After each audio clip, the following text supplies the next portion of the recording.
The version number 2 of GPT Image handles text and styles with precision, which makes it perfect for creating media content thumbnails. Today, I am breaking down 4 different workflows to build your thumbnails: by plain text, by image reference, by subject reference, and by editing. Let's begin with the basics. Sometimes you just need a clean, high-impact visual image. On this one, I am using the former free pick, now called Magnific, I guess, but if you're using Higgsfield or ChatGPT, it's the same workflow. I will paste my simple prompt: create a YouTube thumbnail. The main title should say GPT-2, it's awesome. Amen. It's pointing with his finger to the title. The usual type of, thumbnail. The secret sauce here is the keyword YouTube thumbnail. It points to the model that we want to use this bold text, high contrast type of styles that we are used to see on thumbnails. So yeah, image 2, it's super smart, just like, Nano Banana. I'm using 16:9 and then 4K. We get it back and it's just what we wanted. We get the subject, the bold type of title, and then the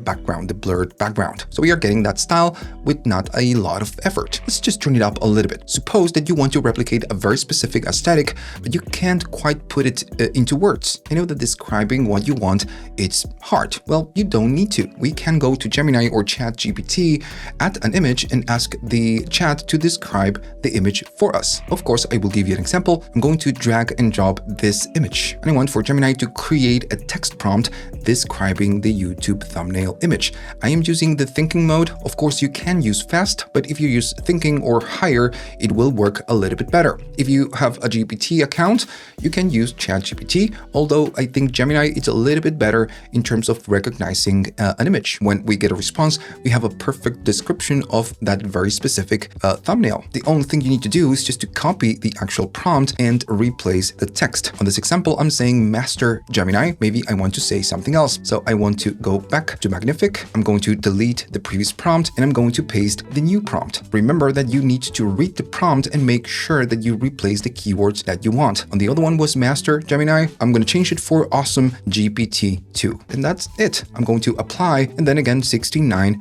4K. Let's run it. When we get a response, we are getting the same posing, the same style. It's pretty much the same image. Of course, the font changes just a little bit. We can adjust this and we will in a minute, but the result, it's pretty good. Now, can you do this with Nano Banana? Yes. GPT-2 is a little bit better at this, but you can use Nano Banana. Now, this video is about GPT-2, but if you want for me to create a video using or doing the same with Nano Banana, maybe on Flow, let me know down in the comments. Nonetheless, while getting a text template from Gemini, it's pretty effective. Let's see how this works by uploading the reference directly. If you have a channel or something that has a look, maybe you want to create a thumbnail that follows the same rules. I have this image as a reference.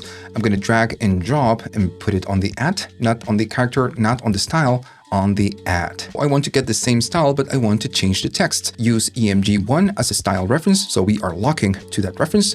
Change the top yellow text to Canva 2.0, and at the bottom, change the white text to Deep Dive. Since, of course, this thumbnail will be about something else, we need to change some things about the thumbnail. Since we have a computer, what we could do is to change the screen. And this is what we are doing. The laptop screen displays a Canva interface. GPT, it's super smart. If we name the application or the interface, and it's a pretty well-known type of interface, GPT-2 will know that it needs to replicate that, that interface. As before, 16:9 and then 4K. I'm gonna run the task. We get back, and it's just that. Just getting easier and easier, right? We're getting the Canva interface on the screen with no effort at all. We get the title that we wanted and the subtitle that we wanted. If you have a channel where you don't have a persona, well, that's pretty much it. You just upload something that you like and you provide the instructions. But if you have a persona and you want to add a character to the image, GPT-2 can do it. And we all know that the most effective thumbnails usually feature a human element pointing or reacting or making an expression. In my case, I will use an avatar. We can put it on the images or we can use it as a character. It's completely up to you. I will drag and drop my reference. Gonna drag it right here on the image number 1. This is an avatar, but this could be an image of you. Of course, the better the image quality you upload, the more hi-fi results you will get. This is my prompt. Create a YouTube thumbnail, a man like in and we point to the actual reference, is pointing with a determined expression at the title, GPT-2, it is awesome. And then we just go on and we describe the background. Notice I'm not being super precise with the background and I'm not adding a reference. What we could do is delete the background and add a different image as a reference. Nonetheless, I want to see how this looks. Again, 16:9, 4K, medium. We get it, and I mean, what's the point anymore?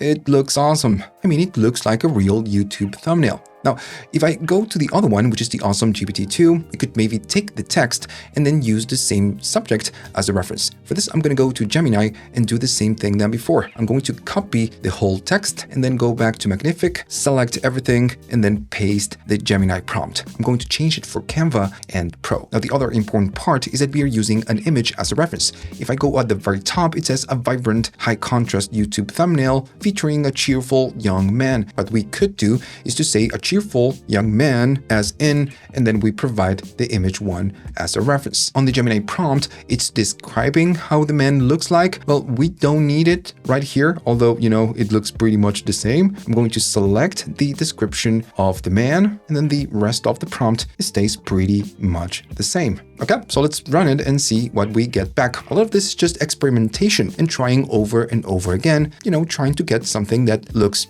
correct for a YouTube type of video or media content type of content. I mean, it's awesome. We are getting the Canva. We didn't say that we wanted a Canva application, but we are getting it, right? So it's assuming that we want that. We're getting the title and the subject as well. It's just great. Image 2 really shines in repurposing existing content. If you already have a solid type of thumbnail, but you need to swap some of the subjects or maybe update the hook or maybe change an element, well, you can do it right here. And you don't need to be really specific. You can be conversational or chatty on the instructions to edit that image. For example, I'm going to use this one, the one that we've created before, is the man holding a laptop and we have the title. I'm going to drag and drop this and add it as a reference. And I also want to use my subject, drag and drop the subject. I want to swap the subject. I want to swap the laptop and maybe change the title. All right, so this is my prompt. And instead of just changing the text, which is something that we kind of did already, I want to remove the text and the arrow. And this could be something that we create and we take to Figma or Photoshop or, you know, some other place to add the text ourselves. I want to replace the man on EMG1, which is the actual reference,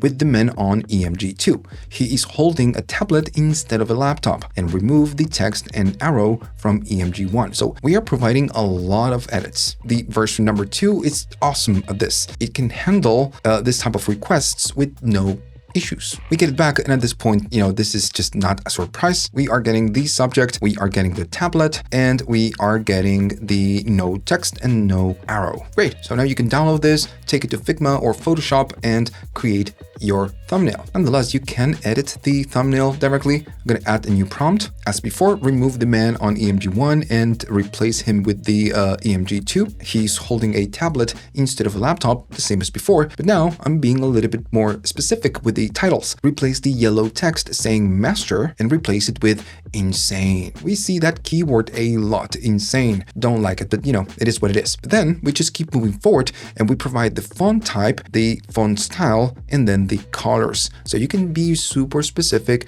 with the positioning, the colors, the styles, everything about text, and you know, get it right here. You maybe don't need to go to Figma or Photoshop. I'm gonna run this generation and let's see what we get back. And I'm just 100% sure that we will be getting something great. We get it back, and to no surprise, we are getting the bold, the color, and everything else, of course. Right, so now you can scout different thumbnails that you really like, then you put them right here, and you get something within the same vibe. I mean, you should be creating your own style, but now it's just easier to get a different thumbnail and get that very specific style. It was possible and easy before this new update, but now it's just, you know, almost 100% accuracy. If you like this video and you learned something new, leave a like, subscribe, and leave a comment.